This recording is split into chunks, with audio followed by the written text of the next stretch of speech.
semuanya, Mbak Rahma Alan-Malia, Mbak Novia, dan Mbak Aurora, serta teman-teman pemirsa dan teman-teman saya juga ada mungkin di sana sedang mengikuti Alficon ini. Kemudian rekan-rekan yang lain, para pendengar yang siap mengikuti dan sudah pesan tiket nih Mbak Alma malah dari kemarin. Pengen ikut kegiatan ini, apalagi ada Mbak Novi dan Mbak Rahma katanya begitu ya. Kesan-kesan atau pengalaman saya menjadi pembawa acara, menjadi moderator, kemudian menjadi apalagi narasumber, ini adalah profesi-profesi yang berbeda satu sama lain. Tentu saja di dalam beberapa profesi ini kita harus punya skill, keahlian, ya. Apalagi itu kita menjualnya adalah menjual sesuatu yang diberikan oleh Sang Pencipta untuk disampaikan begitu ya. Banyak pilihan dalam kehidupan ini, pilihan untuk hidup, pilihan untuk terkenal, pilihan untuk peluang-peluang mencari penghasilan. Banyak sekali yang semuanya berada di anggota tubuh kita. Mereka ada yang menampilkannya melalui kecantikan, ada yang melalui kegantengan kalau pria ya, ada yang melalui berbagai pernik-pernik perhiasan begitu. Tidak cantik tetapi karena dia mampu menampilkan apa yang dimilikinya sehingga menarik, itu adalah merupakan sesuatu yang harus dinikmati hasilnya. Ada lagi sebagian orang yang terkenal dengan histori, latar belakang. Anak siapa dia? Apakah dia anak petinggi negara? Ataukah dia anak seorang raja, misalnya seorang ratu? Ataukah dia adalah seseorang yang sudah menjadi dirinya sendiri? Itu juga menarik untuk mereka cepat terkenal. Tetapi ada di dalam bagian tubuh kita yang memang bisa membuat seseorang itu menjadi terkenal. Antara lain adalah dengan menjual suara. Menjual suara itu bisa dia menjadi singer, penyanyi ya, bisa juga menjadi backup, dubber di belakang. Dia tidak muncul tetapi suaranya menjadi suara orang lain. Ya, itu pun juga memunculkan penghasilan yang sangat luar biasa, memunculkan nama image yang terkenal. Nah, salah satu yang saya sukai adalah menjual suara. Menjual suara tanpa penampilan tertentu yang mungkin memancing orang lain untuk melihat, karena murni hanya menjual suara. Itulah profesi sebagai pembawa acara ketika itu. Ya, jadi penampilan perlu, tetapi lebih perlu suara, gitu ya. Bagaimana kita mengatur suara? Disitulah kuncinya untuk menjadi seorang pembawa acara. Berbeda lagi dengan seorang moderator. Selain dia bermodalkan suara, dia juga harus mampu punya keberanian untuk apa? Untuk melakukan lalu lintas diskusi dengan baik. Moderator lebih ke profesional untuk manajemen, memanage seseorang, mengatur bagaimana orang harus berhenti berbicara, gitu ya. Itu pun juga saya lakukan. Ketika itu ya, banyak orang juga berprofesi yang sama, tetapi bagi saya semuanya itu sama baiknya. Tentu saja setiap orang punya kebanggaan sendiri-sendiri ya di dalam sebuah event. Mbak Alma, saya boleh melanjutkan dengan materi saya yang sudah saya siapkan, atau cukup bercerita tentang mau kirim materi boleh, bisa dikirim ke materi ya? Mungkin. Iya, baik. Boleh. Jadi udah ada ya, bisa minta ditambahin aja. Baik. Jadi setiap orang itu punya naluri yang berbeda untuk menampilkan siapa dirinya. Antara lain dengan suara. Suara tadi seperti saya sampaikan, dia bisa menjual suaranya dengan menjadi profesi penyanyi. Dia juga bisa menjual suaranya dengan profesi sebagai pembawa acara. Kita batasi saja hanya sebagai pembawa acara. Bagaimana seseorang menjadi pembawa acara, atau juga bagaimana seseorang mengatur lalu lintas suara dengan menjadi moderator. Ini adalah profesi yang berbeda ya. Kita pada hari ini dengan judul bagaimana menjadi moderator. Oke, bagaimana menjadi moderator? Modal utama adalah suara ya. Jadi suara itu kita bisa mengaturnya dengan melatih. Suara bercerita atau suara bertegur sapa dengan satu teman dengan teman lainnya, ini berbeda ketika kita mendudukkan diri sebagai seorang moderator. Misalnya suara seorang moderator itu, alangkah lebih baiknya dia menggunakan suara perut. Bagaimana mengeluarkan suara perut? Seperti ini saya contohkan saja. Ini saya suara biasa, saya ngobrol dengan Anda. Assalamualaikum warahmatullahi wabarakatuh. Itu adalah suara biasa. Tetapi kalau kita mau menjadi moderator, coba keluarkan, kempeskan perut Anda, dan kita keluarkan suara yang bagus. Assalamualaikum warahmatullahi wabarakatuh. Itu lebih enak dan terasa lebih berwibawa. Nah, bagaimana mengucapkan salam agar orang langsung tertarik? Misalnya seperti ini, kita dengan audiens yang banyak, penonton TV di mana-mana ada, kemudian penonton di dalam studio ada. Mereka semua saling berbincang dan kita ingin menarik perhatian mereka agar fokus kepada diri kita. Maka ucapkan salam dengan yang suara yang lebih keras. Assalamualaikum warahmatullahi wabarakatuh. Semuanya perhatian akan tertuju kepada sumber suara. Itulah moderator sedang melakukan pemanggilan orang agar perhatiannya kepada diri kita ya. Nah, setelah itu, setelah pilihan untuk menjadi moderator ini menjadi pilihan hidup kita, salah satu pilihan hidup ya sebagai profesional gitu ya, maka apa yang harus kita pikirkan setelah suara? Apakah kita harus cantik atau ganteng? Atau kita harus berpenampilan dengan yang luar biasa mewah? Atau kita memulai suara kita sebaik mungkin? Ini ada pendapat seseorang yang memang dia concern terhadap bagaimana suara itu berpengaruh terhadap situasi. Namanya saya catat, takut saya salah ya. Namanya adalah Rosario Signorella. Ini adalah seorang profesor di Los Angeles. Beliau menyampaikan di dalam penelitiannya bahwa suara seseorang akan sangat berpengaruh kepada apa? Kepada tingkat kesejahteraannya. Luar biasa, jadi sudah sangat dalam menelitinya. Bukan hanya pengaruh suara terhadap audiens lagi, tetapi kepada tingkat kesejahteraan dirinya.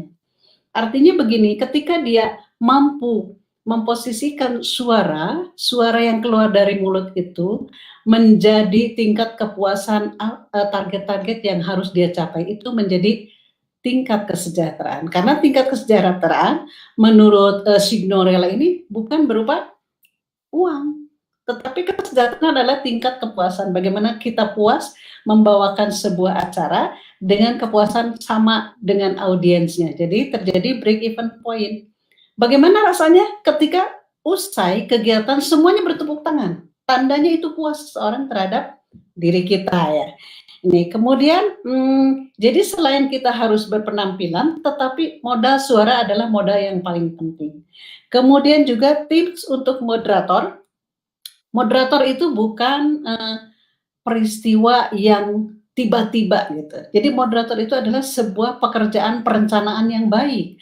Karena ketika kita ditugaskan untuk menjadi seorang moderator, maka hal yang pertama yang harus kita lakukan adalah siapakah narasumbernya, siapakah dia, kemudian latar belakangnya, usianya, penampilannya seperti apa, itu pun harus sudah terpola di dalam pikiran kita.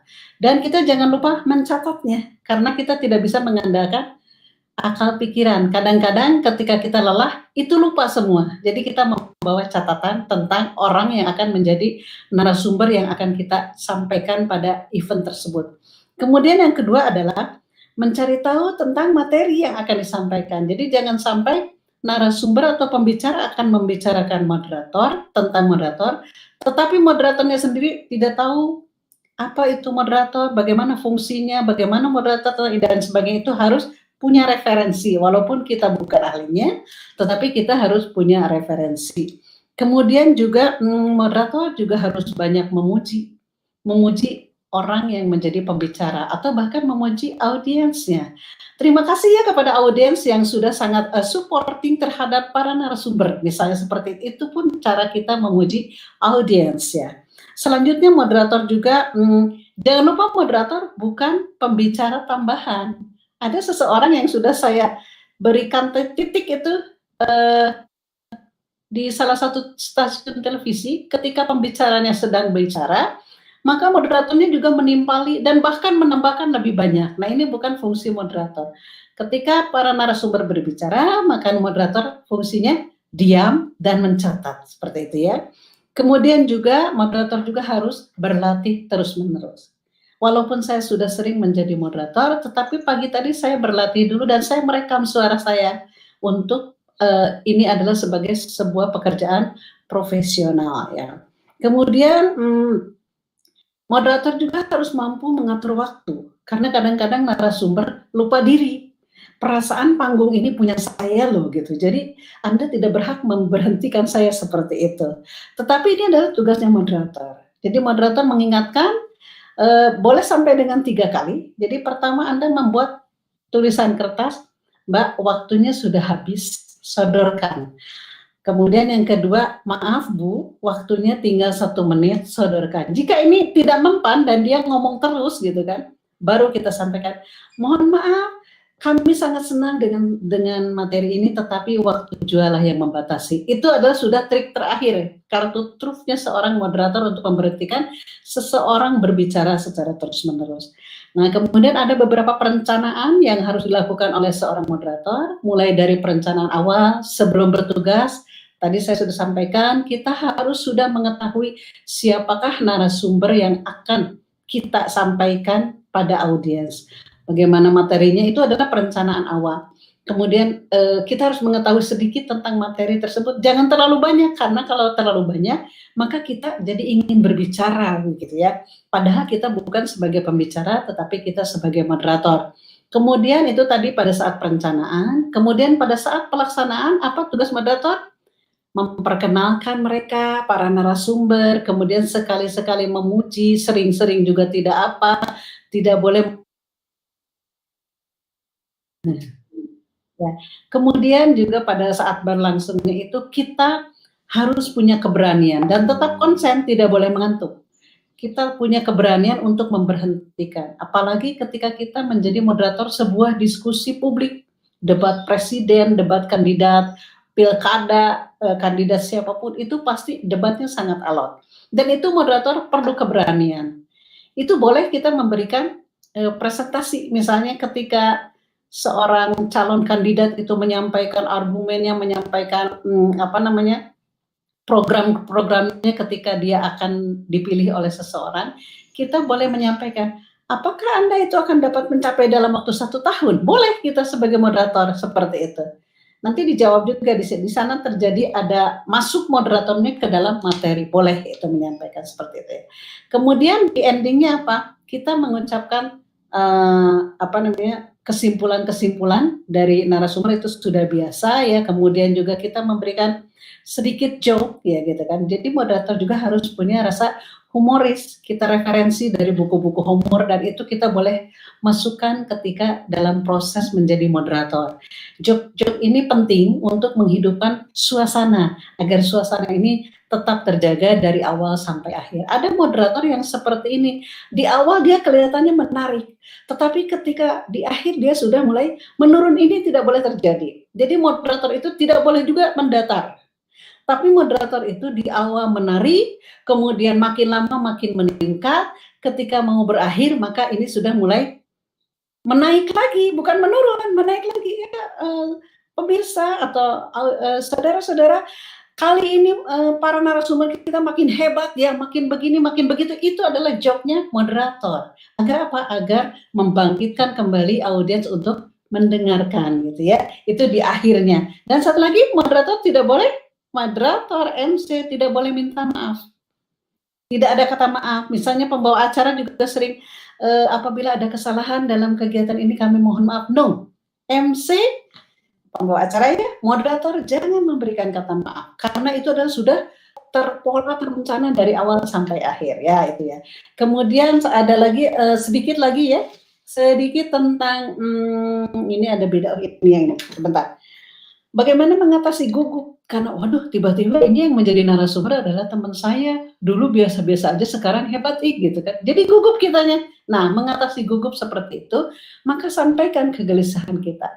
Para pemirsa atau para peserta sekalian yang sudah berada di samping kita ini adalah teman saya, sahabat saya yang selagi kecil bersama-sama dengan saya, tetapi alangkah luar biasanya beliau saat ini. Lakukan saja itu untuk mengatasi kegugupan kita karena bertemu dengan orang lama yang dulu kita tahu siapa dia. Tapi kan roda hidup terus berputar ya. Jadi tidak boleh merasa itu mengganggu perasaan kita ya itu ya. Kemudian demam panggung. Kalau Anda berada di atas kursi seperti ini, maka silahkan pegang ujung kursi ini salah satu untuk menekan kegugupan gitu ya. Jadi jangan kelihatan dengan memegang pensil yang bergetar. Ini akan kelihatan bahwa kita sedikit gugup gitu ya. Jadi kita harus menekan meja, dipegang kuat-kuat agar kita memiliki energi yang kuat untuk mengatasi kegugupan. Kemudian merangkai kata-kata, ini juga seringkali merangkai kata-kata yang agak sulit ditemukan ketika kita menjadi moderator. Misalnya tiba-tiba narasumbernya bertanya, iya nggak Bu? Seperti itu, padahal kita lagi nggak konsen nih. Iya nggak Bu? Nah kita makanya harus segera mulai kembali lagi kepada memperhatikan narasumber tersebut. Kemudian juga menyebutkan gelar, ini juga harus lengkap. Di Indonesia, gelar itu masih sangat penting. Berbeda dengan di Eropa, dengan di Amerika. Ketika saya ke Amerika, hanya dipanggil nama saja. Name, where are you going? Seperti itu. Tidak ada dia menyebutkan gelar doktor atau apa, tidak ada. Tapi di Indonesia kita harus menyebutkan. Misalnya kalau zaman dulu namanya Dokter Andes, itu harus disebutkan. Kalau sekarang masih ada sarjana hukum, Edwin Sinaga sarjana hukum, itu harus lengkap disebutkan. Ya, karena kalau SH nanti pengertiannya, oh apakah ini mungkin gelar ataukah ini mungkin kepanjangan dari namanya dan sebagainya. Jadi harus disebutkan. Misalnya gelarnya panjang juga harus disebutkan. Itu adalah kita sudah dibayar loh untuk membacakan itu. Jadi wayahna atau bahasa Sunda itu ya harus dibacakan saja. Semua huruf yang tampil di dalam namanya harus dibacakan. Kemudian juga bagaimana cara memanggil audiens, tadi sudah saya sampaikan, panggillah audiens dengan kata pertama yang agak kuat seperti tadi. Assalamualaikum warahmatullahi wabarakatuh. Nah, seperti itu akan memanggil. Jadi kita tidak lemah lembut. Assalamualaikum warahmatullahi wabarakatuh. Tidak akan memanggil audiens. Tapi kita dengan bersuara agak, hai, misalnya kita dengan milenial, hai guys, nah gitu kan, itu juga cukup memanggil. Tapi kalau kita dengan acara formal, Assalamualaikum warahmatullahi wabarakatuh, itu sudah cukup memanggil juga ya. Kemudian menutup acara, tadi saya sudah sampaikan, tidak usah memohon permohonan maaf. Cukup saja saya Neni Alyani misalnya, atau saya Aurora Almarini, susah banget namamu. Saya Neni Alyani, saya pamit undur diri dan dari hadapan Anda. Sampai bertemu lagi di acara yang sama, sampai jumpa. Cukup begitu, tidak usah saya mohon maaf, saya ini apabila ada kata-kata yang salah, tidak perlu.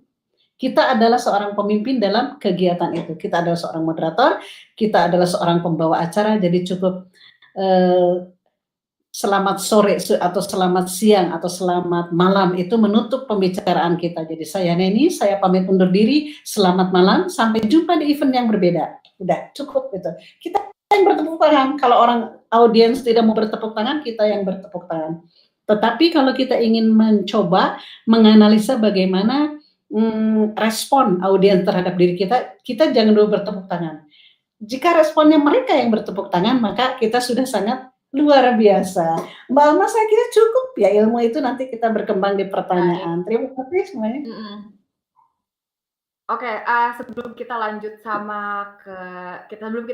Mbak Novi, mungkin Bu Neni bisa sedikit menjelaskan, bukan menjelaskan ya, maksudnya menjawab pertanyaan mungkin di banyak orang. Apa sih perbedaannya host dengan moderator? Gitu. Tadi kan menjelaskan tentang moderator, tapi apa sih perbedaannya dengan host? Oh ya, ya, host itu dikenal sekarang di dunia maya juga ya, di dunia entertain juga ada. Dulu kita hanya mengenal pembawa acara atau MC dan moderator. Sekarang ada klasifikasi lainnya. Kalau pembawa acara itu pembawa acara itu sama ya, ada protokol, ada protokol, ada pembawa, ada protokol, ada pembawa acara, ada Ah. juga moderator. Nah, ini profesi yang berbeda. Saya mulai dari protokol ya. Kalau protokol itu seperti bagian dari rumah. Ada ruang tamu adalah MC-nya, gitu kan. Ada ruang keluarga adalah host-nya, gitu kan. Kemudian juga ada ruang makan, itu adalah bagian retail. Jadi bagian penyiapan akomodasi itu di situ. Ini semuanya adalah tugas protokol. Mulai dari buka pintu, itu protokol. Bagaimana itu seseorang yang istimewa, mulai dari masuk pintu sudah harus ada yang mempersilahkan, kemudian mulai duduk harus sudah ada pembawa acara yang mempersilahkan. Kami ucapkan selamat datang kepada Bapak Presiden Republik Indonesia. Itu adalah sudah MC, itu sudah lapisan keberapa tuh? Tugasnya protokol tuh dari pintu utama sampai dengan bagian dapur, itu protokol semua. Kalau MC hanya mengatur lalu lintas. Kemudian di dalam juga ada petugas-petugas yang lain. Kalau host, sekarang host adalah orang-orang yang memperkenalkan sesuatu. Host jarang menjadi pembawa acara, tetapi host itu adalah mendescribe, menjelaskan segala sesuatu. Misalnya gini, pada hari ini Mbak Alma menjadi moderator, tetapi ada host yang lain, gitu. Bagaimana menjadi seorang moderator? Maka pada kali ini kami akan menampilkan ini. Tapi dia tidak mengatur lalu lintas. Dia hanya memperkenalkan siapa itu moderator, siapa hari ini pembicara, kemudian juga bagaimana acara ini berlangsung sekian jam, sekian menit, itu adalah host. Nah, moderator dia akan mengatur lalu lintas. Bagaimana orang yang di luar sana, teman-teman kita akan bertanya, itu adalah tugasnya moderator, bukan tugas host. Tetapi moderator menutup kegiatan ini, kemudian disambung lagi oleh host, gitu ya. Itu kesimpulan-kesimpulan, Mbak Alma.